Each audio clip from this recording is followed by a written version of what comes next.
stuff had somehow tried to establish communication, had opened some sort of a door, a portal, a window, and that things came in and that shouldn't have come in. Why don't you talk about that in an overall sense, and then we'll get into some specifics.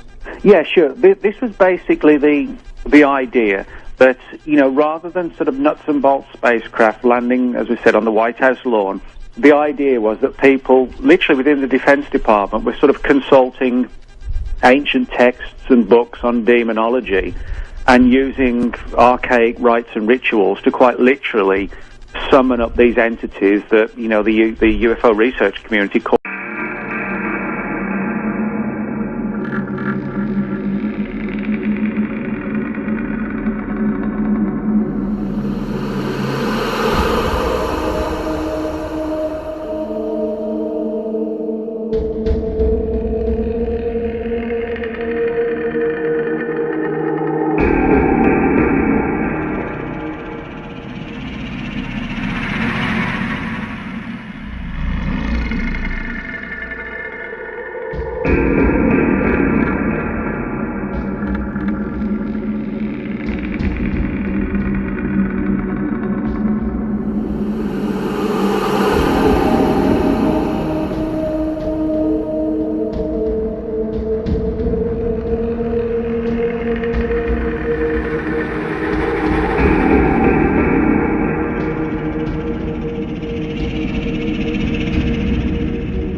The Greys, they weren't trying to contact them by radio or whatever, radio waves or anything like that. It was literally, invoking and using ancient rites and rituals. And the story was, that they didn't necessarily come through in nuts and bolts craft. The group actually came to believe over time that, this was more of like a hologram type thing, that these weren't sort of flesh and blood entities. They were almost like a demonic intelligence, if you like. But in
record. And I said, well, that's fine. I said, I'm just trying to get answers here. Well, when I say go off the record, that means I can't tell you who said what, but I can tell you what they said. Well, these guys, they said that, yes, we had come across similar cases where people had cried out in the name of Jesus, or had quoted scripture, or had sung a Christian hymn, and the experience stopped. And I said, really? And I said, first off, I've never read anywhere where you guys have said that an experience can even be stopped. And then second, I've never read where you stated where they could be stopped in any type of manner like this. And I said, why is that? And one of two answers, or both answers, would come out from each of these researchers. The first one was pretty common amongst them, was we didn't know what to make of it.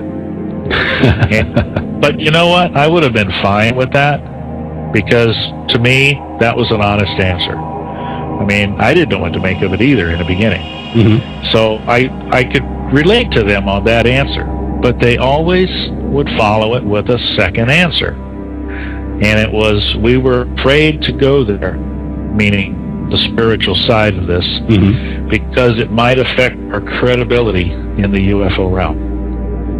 So what I was seeing is they had research, evidence, part of the UFO puzzle that we've all been trying to put together, but they chose not to share it because of it affecting their credibility. Not that it was getting to the truth or it was completing an entire puzzle, but because of personal issues, personal agendas.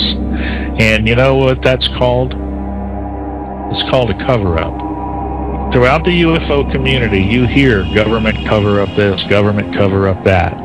But I'm telling you from experience in dealing with this type of case that there's been a cover-up all along by the researchers in this UFO community phenomenon that are supposedly giving us the truth and the answers to this experience. It's coming from them because they've got personal agendas.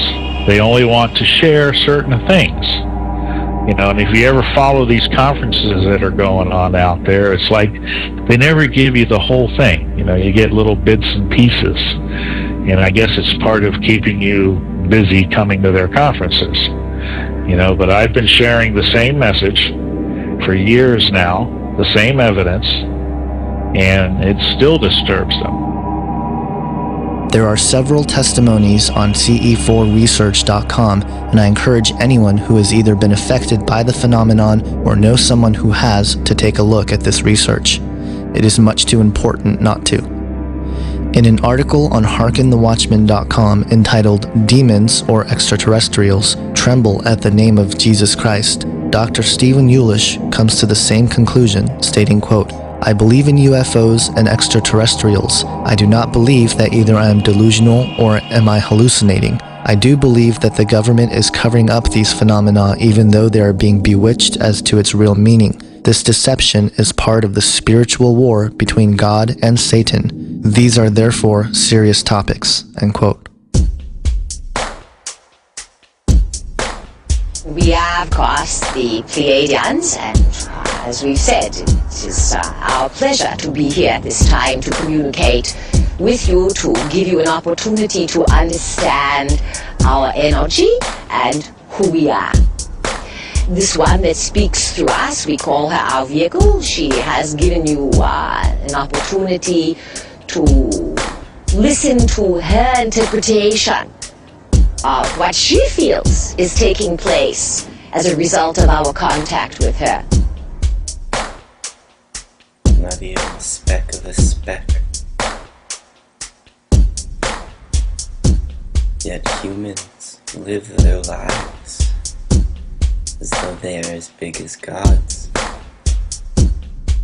Allow us to communicate an idea to you, once again, that we would like to call the span. This involves the idea of a span of time and timing that is now upcoming on your planet. Although many direct experiences with these entities do seem to entail dread and negativity, there are plenty of accounts of positive experiences. Most of these experiences are found within the New Age movement, where the experiences are not direct physical contact, but rather spiritual through a process called channeling.